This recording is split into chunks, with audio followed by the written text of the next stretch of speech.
नमस्कार, स्वागत छ यहाँहरूलाई नेप्से ट्रेडर्समा। आज बजार हिजो र आज बढेको छ र आज चाहिँ 43.22 अङ्कले चाहिँ बढेको छ, 1.6%ले हुन गएको छ। आज बजार 2772.88मा चाहिँ आज बजार टुङ्गेको छ। त्यसै गरी 206वटा कम्पनीको मूल्य चाहिँ आज बढेको छ भने 35वटा कम्पनीको मूल्य भने आज घटेको छ र 3वटा कम्पनीको मूल्यमा भने कुनै पनि चेन्जेस छैन। टप गेनरको कुरा गर्छौँ भने VLVS है, यसले आज सर्किट लगाएको छ। त्यसपछि EHPL, समता, ANLB, SMJC धेरै जसो लघु वित्त कम्पनीहरू चाहिँ आज बढेको देखिन्छ। त्यसै गरी टप लुजरको कुरा गर्छौँ भने USHL, MSHL, MNBBL, MLBBL, SFMF र SAEF यी कम्पनीहरू चाहिँ आजको टप लुजरको लिस्टमा आएका छन्। टप टर्नओभरको कुरा गर्छौँ भने NFS, HRL, NICA, GFCL र HIDCL को प्रमोटर सेयर यी कम्पनीहरूमा चाहिँ टर्नओभर धेरै देखिएको छ। त्यसै गरी भोल्युमको आधारमा हेर्छौँ भने HIDCL को प्रमोटर सेयर, KBL, प्रभु, अपी र AHPCमा चाहिँ भोल्युम धेरै देखिएको छ।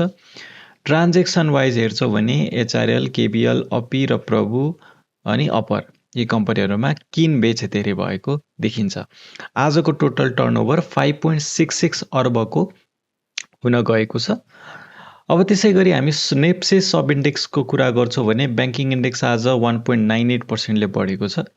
डेभलपमेन्ट ब्याङ्क 1.85%ले बढेको छ। फाइनेन्स आज सबसे थोरै, लगभग सबसे थोरै भन्न मिल्छ, 0.86%ले बढेको छ। Hotel and tourism 1.49, hydro power 2.13, hydro राम्रै बढेर गएको छ।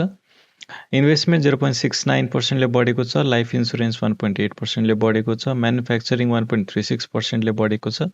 माइक्रो फाइनेन्स 1.48%ले बढेको छ है। म्युचुअल फन्ड 0.83%ले बढेको छ। नन लाइफ इन्सुरेन्स 1.38%ले बढेको छ। अदर इन्डेक्स 0.57%ले बढेको छ। ट्रेडिङ इन्डेक्स भने 3.44%ले बढेको छ है। आज मार्केटलाई लिड गर्ने एकदमै राम्रो बढ्न त सबैले लिड गरे हो, सबै बढेका हुन् हैन। त्यसमध्ये पनि आजको किङ चाहिँ हामी ट्रेडिङ, हाइड्रो र डेभलपमेन्ट ब्याङ्क, ब्याङ्किङहरूलाई चाहिँ हामीले लिन सक्छौँ। लाइफ इन्सुरेन्स पनि झन्डै 2%ले नै बढेको छ। यी कम्पनीहरू चाहिँ आज, यी सेक्टरहरू चाहिँ आजको किङ भन्न सक्छौँ हामी है त। अब लागौँ टेक्निकल चार्टतर्फ। टेक्निकली बजारमा हेऱ्यो भने एकदमै राम्रो मुभ देखिएको छ, एकदमै पोजिटिभ स्विङ आइरहेको छ। एउटा राम्रो चाहिँ वृद्धि पश्चात एउटा करेक्सन आएर त्यो करेक्सन दसैँ अगाडि नै सकेको थियो र बढ्दो क्रममा छ अहिले। इन्डिकेटरहरू लगाएर हेरौँ। पहिलो नम्बरमा RSI लगाएर हेर्ने हो भने RSI 59.51 मा छ। यसले चाहिँ यो मुभमेन्टको चाहिँ स्ट्रेन्थ राम्रै बढ्दो क्रममा छ भन्ने कुरा बुझाउँछ। र डाइभर्जेन्सको कुरा गर्ने हो भने अलिकति पोटेन्सियल भएको ग्रोथ हुनसक्छ अब यो 60लाई ब्रेकआउट गर्छ भने। अर्को कुरा, हामी अर्को इन्डिकेटर बोलिङ्गर ब्यान्ड लगाएर हेर्ने हो भने अप्पर ब्यान्डलाई छोइसकेको छैन, तर लगभग अब छुने क्रममा छ। अब यसरी नै यदि यो क्यान्डल स्टिकहरू अप्पर ब्यान्डको नजिक फर्म हुने हो भने मार्केटले चाहिँ अप्पर ब्यान्डलाई घचेट्दै माथि जाने सम्भावना एकदमै हाई हुने देखिन्छ है। अब अर्को इन्डिकेटर यदि हामी MACD लगाएर हेर्ने हो भने MACD अनुसार पनि 22 सिग्नल आइसकेको छ र हिस्टोग्राम पनि बढ्दो क्रममा छ। हामीले इन्डिकेटर वाइज मात्र पनि ट्रेड गर्ने हो भने अहिले एकदमै पोजिटिभ माहौल बनेको छ।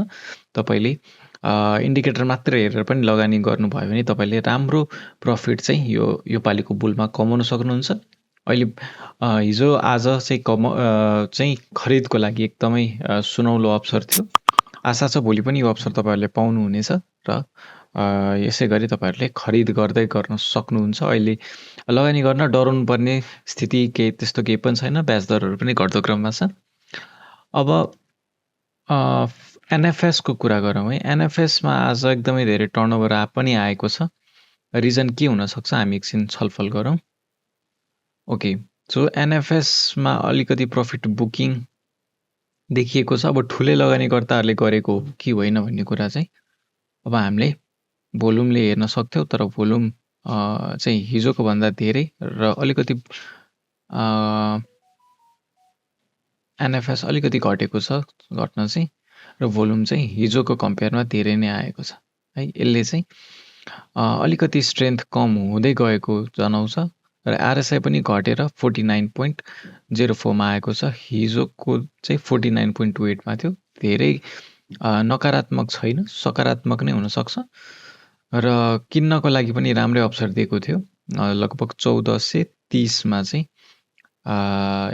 ठुलै चाहिँ ग्रुपले चाहिँ सेलिङ गरिरहेको हामीले हेर्न सकेका थियौँ है। त्यसै गरी हामी अर्को आइसिएफसी हेर्छौँ भने आइसिएफसीमा पनि एउटा चाहिँ इन्भर्टेड एउटा चाहिँ ह्यामर क्यान्डल भनौँ अथवा डजी क्यान्डल भनौँ एउटा फर्म भएको छ। यसले पनि पोजिटिभ सङ्केत गर्छ र हिजोको क्यान्डलले चाहिँ अप्पर ब्यान्डलाई छोएको थियो। यस कारणले गर्दाखेरि यो अलिकति पोजिटिभ हुनसक्छ। हस् त आजलाई यति नै। भिडियो कस्तो लाग्यो मन परेमा लाइक गरिदिनु होला, केही सर सुझाव छ भने कमेन्टमा बताइदिनु होला र च्यानलमा नयाँ हुनुहुन्छ भने सब्सक्राइब गरिदिनु होला। हस् त आजलाई यति नै। धन्यवाद।